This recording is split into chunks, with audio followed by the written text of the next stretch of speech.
Nityanandam and welcome. This is Maya for NTV News from Dhyanapitham Ashram in Bidadi. Today is Sunday, October 30th, 2011. Let's take a quick look at NTV headlines.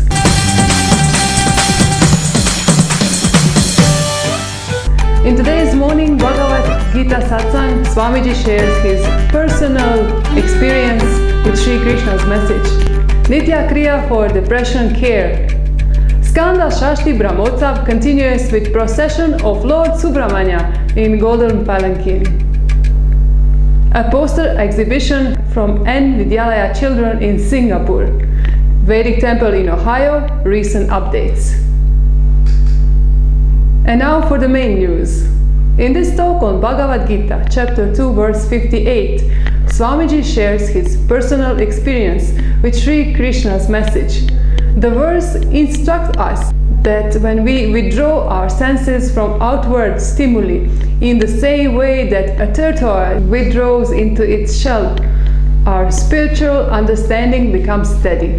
Swamiji recalls grasping this concept strongly upon first seeing a tortoise in action as a boy. He comments that the clarity of Sri Krishna's image is so sharp it needs no embellishment.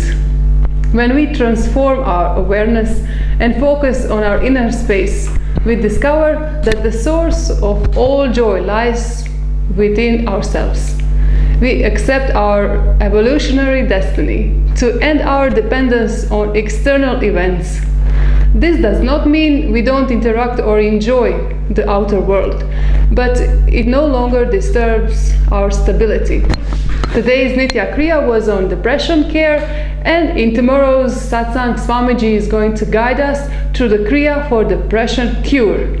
When a person completely withdraws his sense organs from the object of the senses, like a tortoise, withdrawing its limbs on all sides, then he is said to be established in intense unclutching.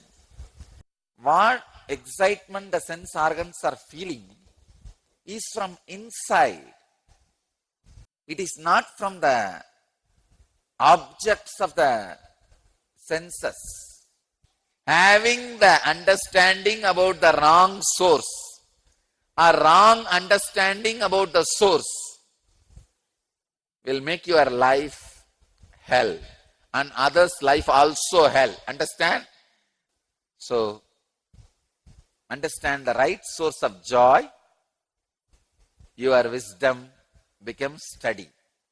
You are established in intense unclutching. Tasya prajna pratishtita. Whether you do some spiritual practice or not, it can never die in you. Whatever is awakened, once for all, it is awakened. But if you continue to do some spiritual practice, like attending morning satsang, listening to these great truths, not only that, sharing these truths with others, understand? Always carry this book of art with you.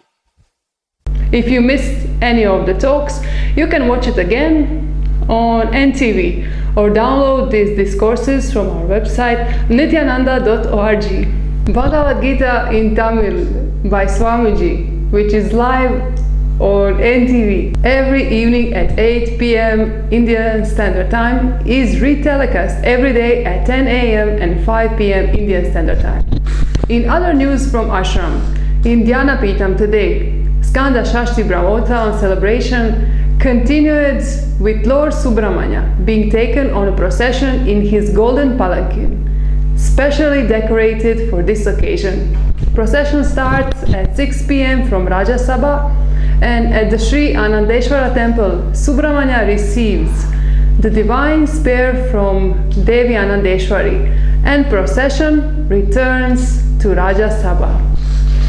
In the Hindu mythology, goddess Parvati presented the veil to her son Murugan, which is another name for Lord Subramanya, as an embodiment of her Shakti, power and energy, to vanquish the evil Asura Surapadman.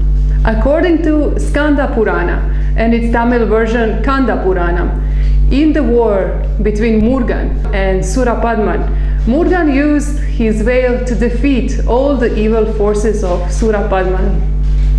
When a complete defeat for Surapadman was imminent, the Asura transformed himself into the huge mango tree to evade detection by Murugan. Murugan, not failing for the deception, hurled his veil and split the mango tree into two halves, and becoming a rooster and the other a peacock. Murugan henceforth had the peacock as his Vahanam, and the rooster became the emblem on his battle flag. The veil became the symbol of courage and of the triumph of good over evil. In the other news, every Sunday, Singapore has been running N-Vidyalaya classes since June, a weekend school for children designed by Swamiji. Recently, Singapore N-Vidyalaya children had put up a poster exhibition based on the message they picked up from their classes. The keywords given to them were love, gratitude, ego, worry, pain, life, and other similar words. The posters are all spontaneous creations of the children in just few minutes, based on their own internalization of the concept, without the intervention of any teacher. Let's watch the report.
We also received an update from the Vedic Temple Ohio, Prayag, about recent activities happening there. Let's check it out. You can come and sit here also if you like. Idols are in. But when we pray with idols, we invoke their energy.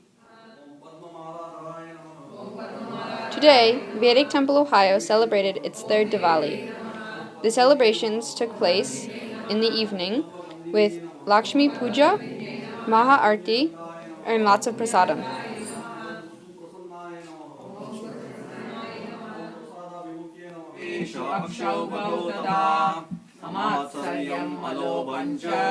Dashapushpam vidurbudaha ahimsa paramam pushpam pushpam indriya nigraha daya pushpam shama pushpam jnana pushpam cha panchamam Sarupa Sri Mahalakshmi Devi Namaha